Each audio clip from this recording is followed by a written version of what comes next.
So we're going to continue our series in the Beatitudes today, and we're going to go a little bit out of order on this Mother's Day. We'll kind of just flip what was going to be this week coming next in Matthew 5 for today, and then we'll do next week what was going to be this week if we go in order. But today's Beatitude from Jesus is sort of like an oxymoron in a way, like jumbo shrimp.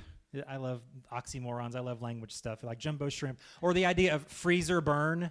You think about that? Well, no, but it makes sense, but it's an oxymoron there. Or if you say that person is seriously funny, just the way that we put words together. Jesus does this in this teaching on this Beatitude today in Matthew 5, verse 5. We're just looking at these kind of one by one the next several weeks, these teachings of Jesus on how to live. Here's the definition, a blessed life, which as we looked at in the opening week of this series, Jesus is describing a life that is full of happiness and wholeness, and a way of living that promotes mutual human flourishing. This is the kind of blessed life that Jesus is talking about. And so today we'll be in Matthew 5, verse 5 at the beginning, and then our main text to get to where this comes from is in Psalm 37. So you can turn there as well, Matthew 5, verse 5, and then Psalm 37 for the majority of our time today. So let's look at this Beatitude for this week. Matthew 5, verse 5, Jesus says this, "Blessed are the meek, for they shall inherit the earth." Blessed are the meek, for they shall inherit the earth. It sounds like an oxymoron because that's really not how this world seems to work. The meek are weak. The meek get run over. The weak are soft-spoken. The meek don't get their way. They're left behind. But however, I think the idea of meekness, especially in our modern culture, is severely misunderstood and misapplied. So we will look at what meekness is, but at the beginning, before we jump into that, I want to explain quickly what meekness is not, so we can see the difference here. Okay? So meekness is not weakness.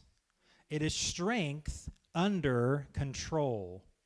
Meekness is not weakness. It's not being puny. It is actually strength under control. There's two historical ways, even philosophical ways, not from the Bible, that explain this idea. So Aristotle, the ancient philosopher, we'll quote him about a different subject in just a second, but he says that this idea, he talks about the philosophy of the mean. So there's two extremes to every virtue, and if you go too far on one end, it's not a virtue anymore. If you go too far on the other end, it's not more of a virtue, it's actually less of a virtue. And so he's talking about meekness in this way. It's not anger and it's not indifference. It's something in the middle.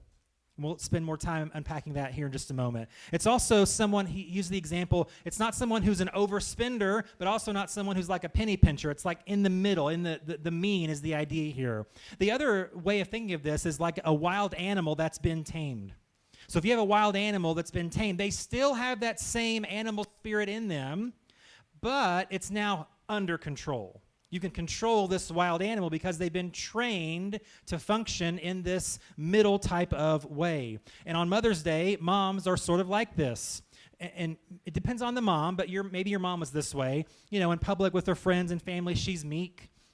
She's very calm. But man, if you as her kid mess up in public, if you get the look, Mama's not meek anymore, is she?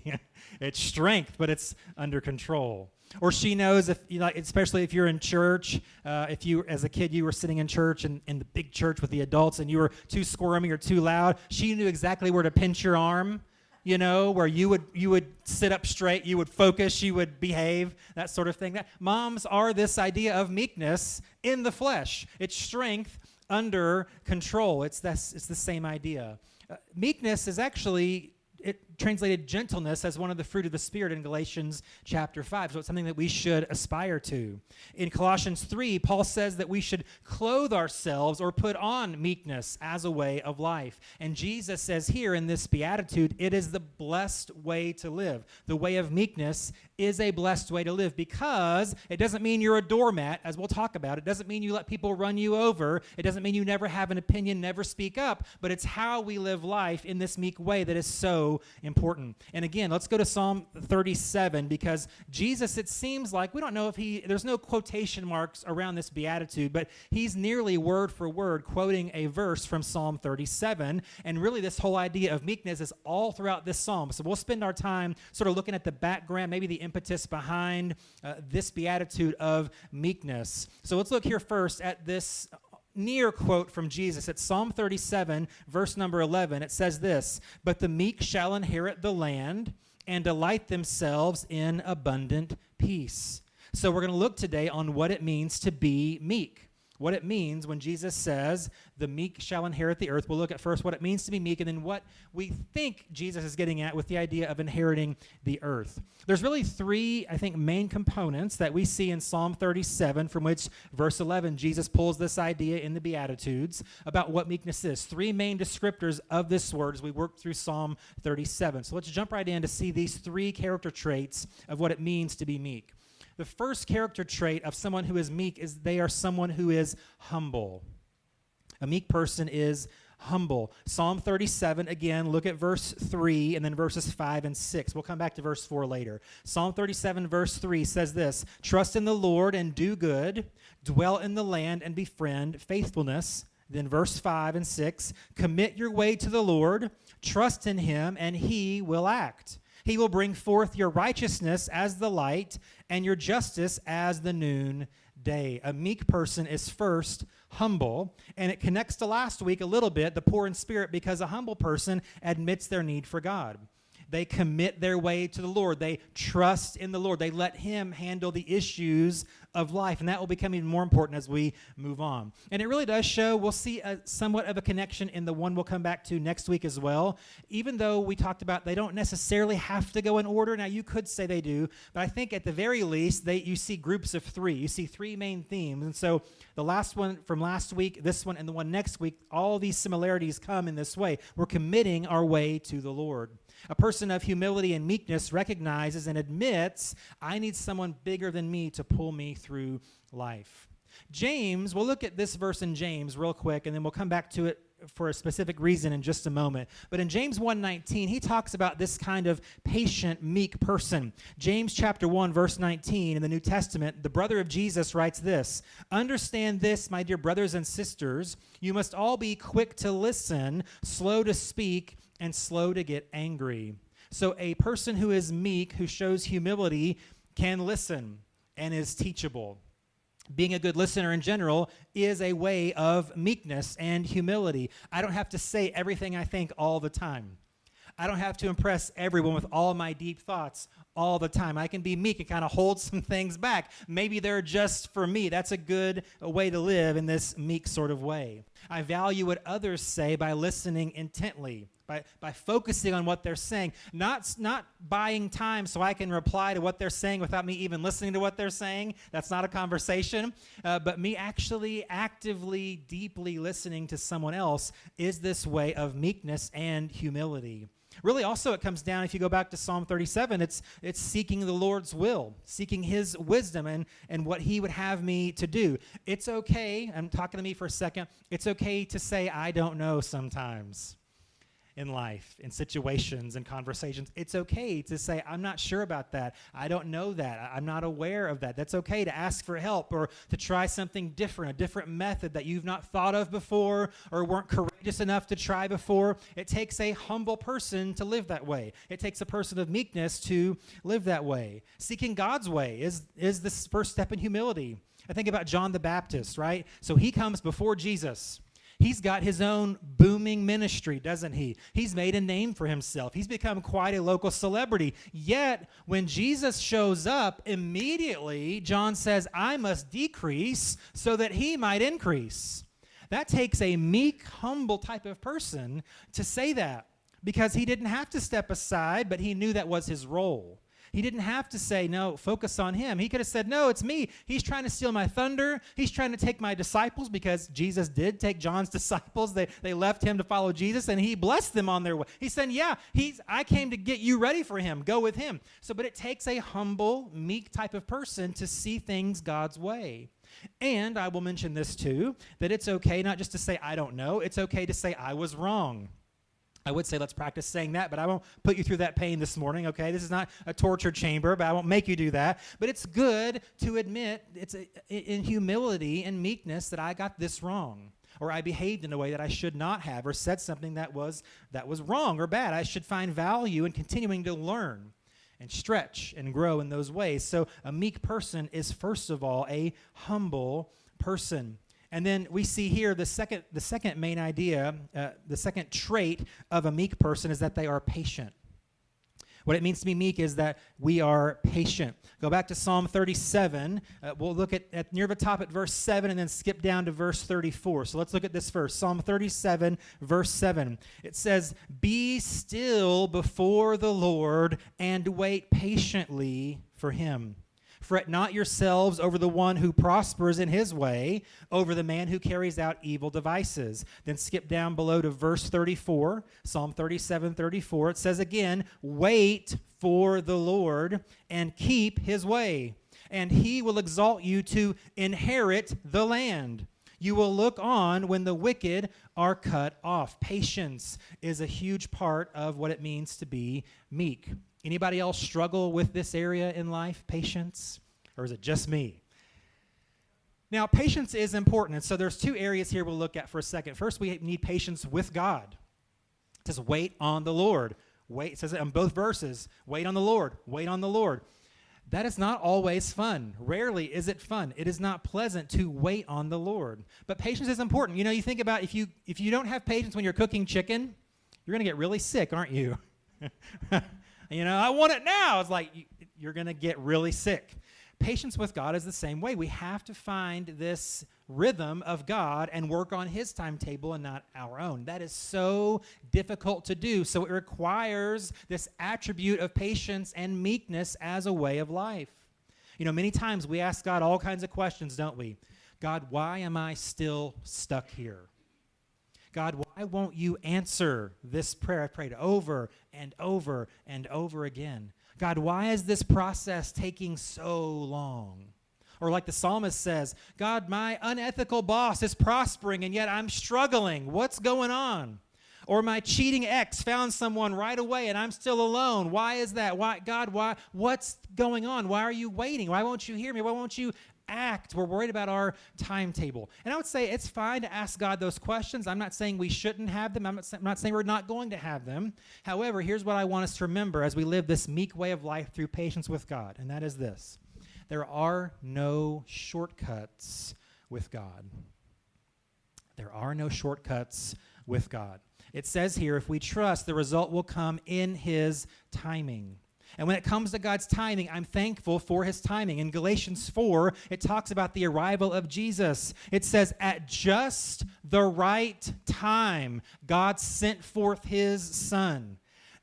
God knew the exact moment in the Roman Empire, early in the stages of the Roman Empire, exactly when to come, exactly when the other people in power would be there. God knew exactly the moment to send Jesus. Now, as far as the people of God were concerned, God, what's taking so long? Where's the Messiah? We've been talking for hundreds of years now. Let's go, let's go. And God's like, no. At just the right time, I will send my Son. It's the same way for us. At just the right time, God will answer that prayer. At just the right time, God will give you the next opportunity to make that next move. At just the right time, God will open the correct door for you to walk through, but it requires patience with God. So don't look for the shortcut, because what you're going to do, if you're looking for the shortcut, and you think, oh, maybe it's this next street, you're going to miss the actual turn, and it's going to take you longer to get there. Hello, like, children of Israel, 40 years type of thing. So we don't want to do that. We want to have patience with God. A meek person knows that they're not in the driver's seat of their own life, and they're okay with that. Now, sometimes we want to kind of take the wheel and do a little thing here and there, and just like God's like, no, I got it. It's okay. Just be meek and be patient. So we want to be patient with God in this way. The other thing is also patience in general and patience with other people. We need that, don't we? We need patience with other people. So it's not like when your friend makes one mistake, we cut them off, Oh, I'm done. You didn't text me back in 30 seconds, so you don't care about me like you used to. You're like, no. Let's just have patience with people. They have stuff going on. They've got lives. It's not that what I have is the most important thing or the most dire thing all the time. But we are meek by how we make allowances for other people to have stuff going on in their lives too. And that also makes me think, when I said make allowance, in Colossians 3, Paul says make allowance for each other's faults. Man, that requires a lot of meekness and a lot of patience, because typically I will hold someone to a higher standard than maybe I even hold myself to if I'm not careful. But no, the meek person says, no, I've got to just kind of see through my false expectations of others and just give them some grace. Show meekness in these relationships. So we can practice this every day. You can practice this in traffic every day. God gives you a chance to be meek as you're getting maybe behind schedule. I got to go, I can lay on the horn. I can cut people off. I can, give them the one finger salute. Or I can be meek and patient with people and understand they've got places to go. I should maybe left earlier, that sort of thing. In line at the grocery store. Come on, let's go. Of course I go in the line that's the shortest, but it's taking the longest. Does that happen to anybody else besides me too? I thought this was the shortest line, so I go to it, and then I'm like, how in the world am I still here? And everybody else has gone through. So God gives us chances all the time, thank you, Jesus, to practice meekness through patience, all right? But that's what it means to be meek, is having patience. Here's the third trait of meekness that we see from Psalm 34, or 37 rather, is that a meek person is forgiving. If you thought patience was hard, buckle up, all right? A meek person learns to be forgiving. Look at this in Psalm 37, verses 8 and 9. It says this, refrain from anger and forsake wrath. Fret not yourself, it tends only to evil. For the evildoer shall be cut off, but those who wait for the Lord shall inherit the land. There it is again, inherit the earth. So not only does a meek person have patience with the faults of others, but it can learn over time to forgive the faults of others. A meek person doesn't always have to seek to get even or settle the score, because what's that going to accomplish? In the moment, I think, yeah, I'm going to show them and they're going to feel bad. And in the end, if I actually do that thing or act that way to them, then I feel worse somehow and haven't accomplished anything. But meekness avoids that. What will it accomplish if we escalate situations beyond what they are? Okay. So another verse to consider here. Let's go back to one that we looked at a moment ago, and that's in James chapter 1, verse 19. I want to focus on the last part about this issue. I want to talk about anger for just a couple minutes here. When it comes to forgiveness, dealing with anger is a big component of that. So back to James 1:19. He says this, understand this, my dear brothers and sisters, you must all be quick to listen, slow to speak, and slow to get angry. So a meek person is learning self-control with their emotions, being slow to get angry.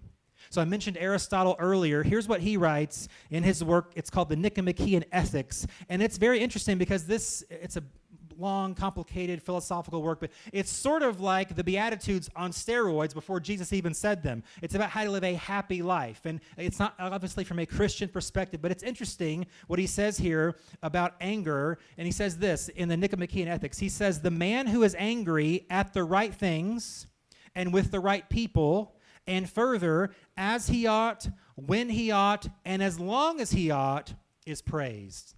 I'm going to read that again because that is packed, but we're going to look at it for a second. The man who is angry at the right things and with the right people, and further, as he ought, when he ought, and as long as he ought, is praised. So both Aristotle and James, you probably never thought you'd hear that in church, but you've heard it now. Both Aristotle and James agree that anger is not inherently wrong or bad, or James would even say not inherently sinful.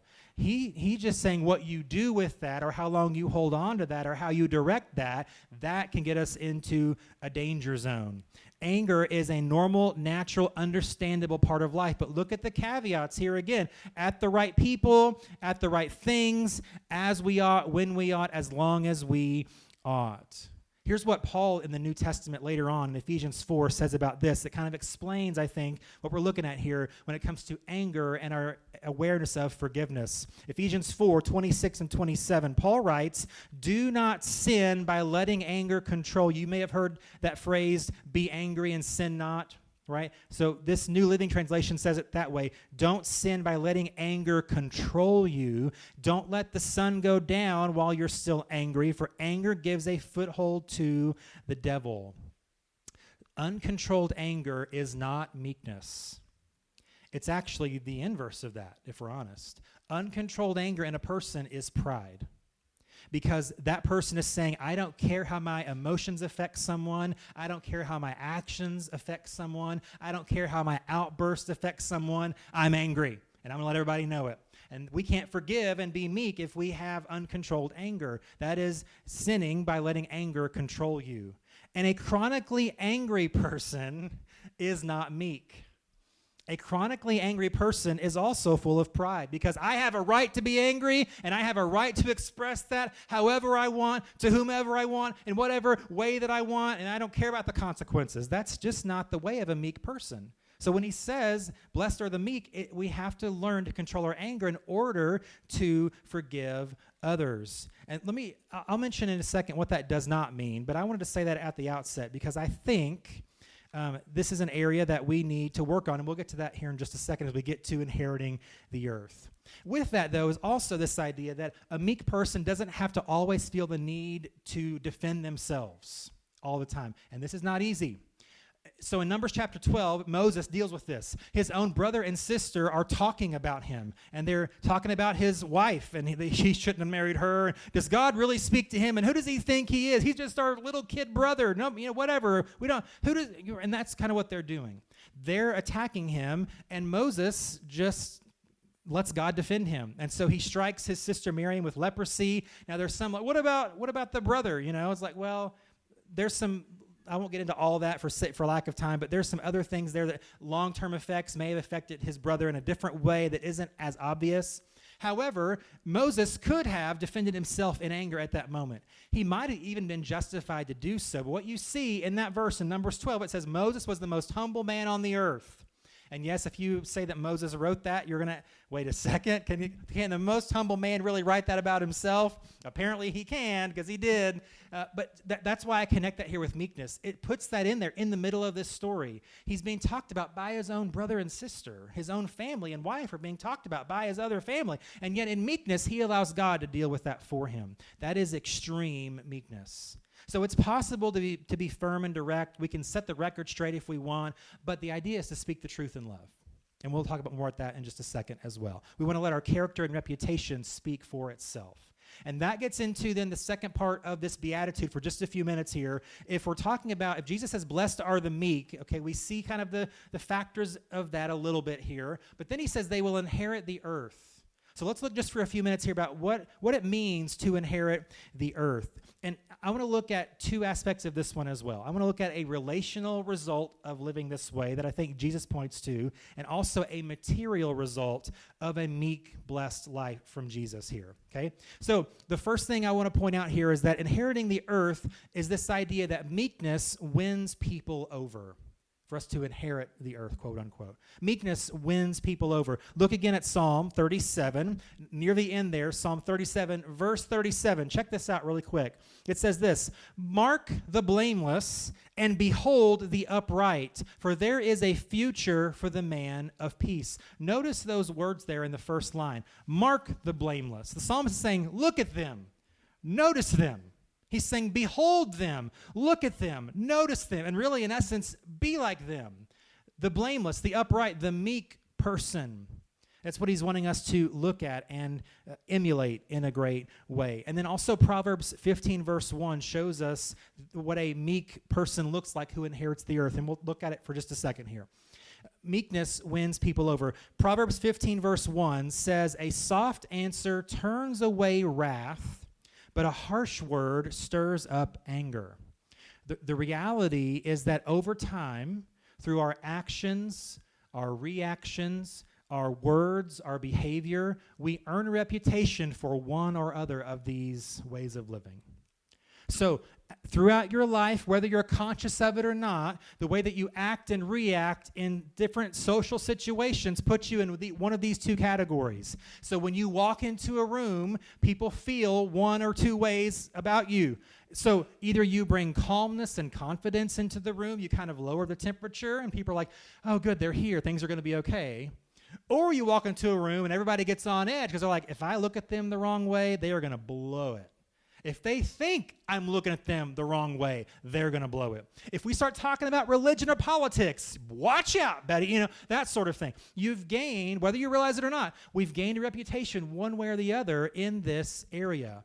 And my question is, if we're looking at Proverbs 15:1, wouldn't you rather have people, bless you, wouldn't you rather have people talk about you as someone that they respect? Someone that they're not afraid of. They're not waiting for the top to blow.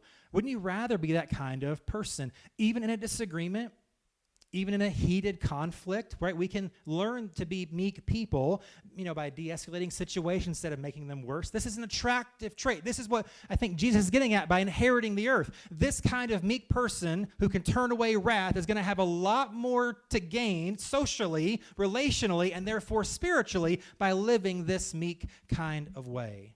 I want to challenge us to bring back the lost art of civil discourse.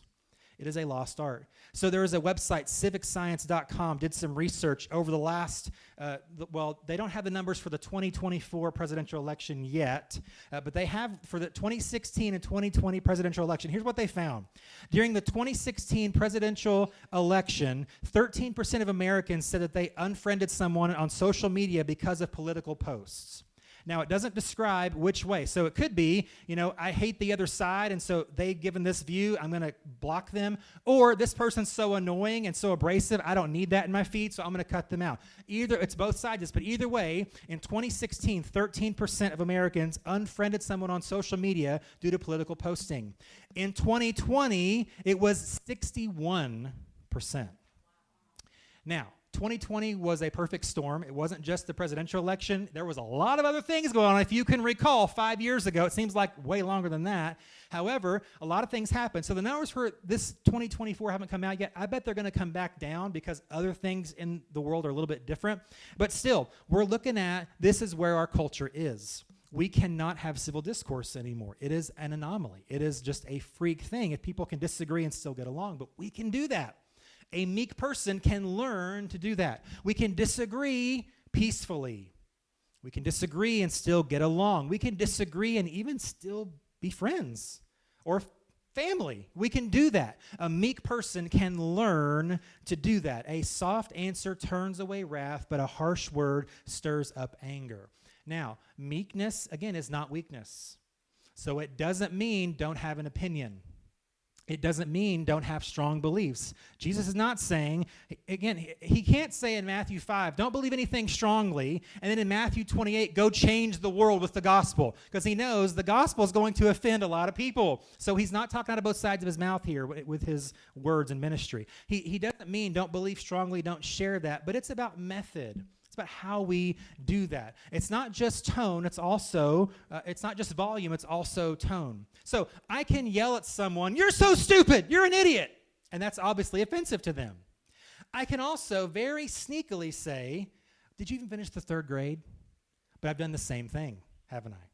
I'm equally offensive, even though one is sneaky. Can you guess which one I've mastered in? It's the second one, okay? I've had to learn over years. I can be more cutting by being less obvious, so I've got to learn the way of meekness and just don't even say it at all. Find a way to compliment them maybe instead. Oh, you're so smart. No, do that because I don't do that either. And that's another thing. We don't want to try to pull things back and say, oh, I was joking, or I was being sarcastic when I said that. Well, you still said it, right? And so what that does over time, again, a harsh word stirs up anger. If people can't trust if you're being serious or not, then you can't be taken seriously. So a meek person, we have to be very careful about how we communicate, how we do things. Again, winning people over through meekness is about maintaining our credibility and character as people who follow Jesus. Even in difficult situations, even in complicated situations, even in heated conversations, even with hot button issues and topics and discussions, the key is to speak the truth in love. Both are required. The truth and love are required. And that, I think, is what Jesus is talking about. Meekness. Let's choose meekness and aim for that. It's the best result in the long run. We inherit the earth by winning people over in that way. Here's the second thing that as we begin to wrap it up here for just a couple minutes here. Inheriting the earth can also result in personal contentment. We talked about contentment with our youth on Thursday night, so it's funny that it runs into this one as well. But meekness results in contentment. Go back up to Psalm 37 at the top, verse 4 that we skipped earlier. It's probably the most famous verse in this psalm, and here's what it says. Psalm 37:4, delight yourself in the Lord, and he will give you the desires of your heart. We love that verse, don't we? Oh, I want the desires of my heart. Give me the desires of my heart. But the key is where our delight is first.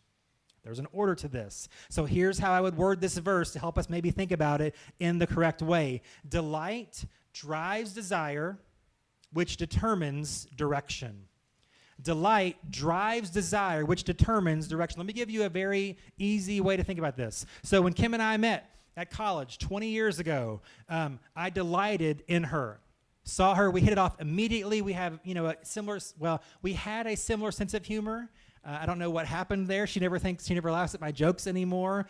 She got the ring on it, and now she doesn't have to laugh ever again. Maybe that's what it is. Or maybe I'm just not funny. I don't know. That's probably more likely. Anyway, so I delighted in her, and my delight drove a desire. So I like being with her, I like spending time with her. I like to do that more often. I like to do it so often, I got on a knee and proposed. I want to do this forever with you. So delight drove desire, which determined direction. Here we are in about a week and a half. We'll celebrate 19 years of marriage together, and we just love each other, love Jesus, love doing what he's called us to do. Delight drove desire and determined direction. So I could just go and say, God, give me a wife, it's a desire, it's a desire, it's a desire. But what happened is actually my delight drove my desire, which determined direction. He didn't just plop this desire in my heart just magically. No, it happened in a natural way of life. It happened in this process. And so that's what this is. But meekness is involved here. And let me give you this example really quickly. I know I'm going a little bit over, but let me just mention this story. So King Solomon is a great example of how this works. Before Solomon becomes king, he has this dream, and God says, I'll give you whatever you want, the desires of your heart, right? And Solomon asks for godly wisdom to lead God's people well. And God says, because you delight in me, you had this desire. You see what happens here? I delight in the Lord. My desires somehow are like his desires. The things that he values, I value because I delight in him. The things that he wants to accomplish, I want to accomplish because I'm delighting in him, and that determines the fulfillment of those desires and that direction. So at the beginning, when Solomon prayed for wisdom, he was delighting in the Lord, and God gave him that, plus the things he didn't ask for, right? But then later on, at the end of his life, the delight in Solomon now is no longer in the Lord. He's become distracted by other things and false gods and wealth and relationships. He's gotten the delight off of the Lord, and then his desires change, and then the direction changes. He falls away from the Lord, and the nation falls with him, and the nation falls apart after he's gone.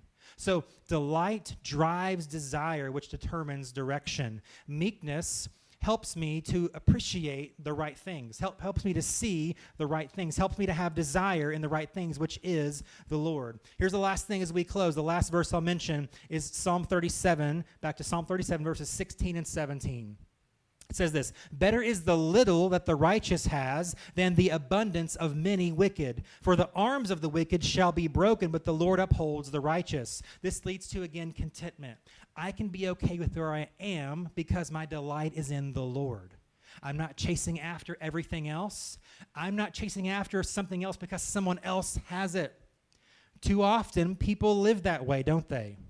Too often, too many people spend money they don't have to buy things they don't need, to impress people they don't even know.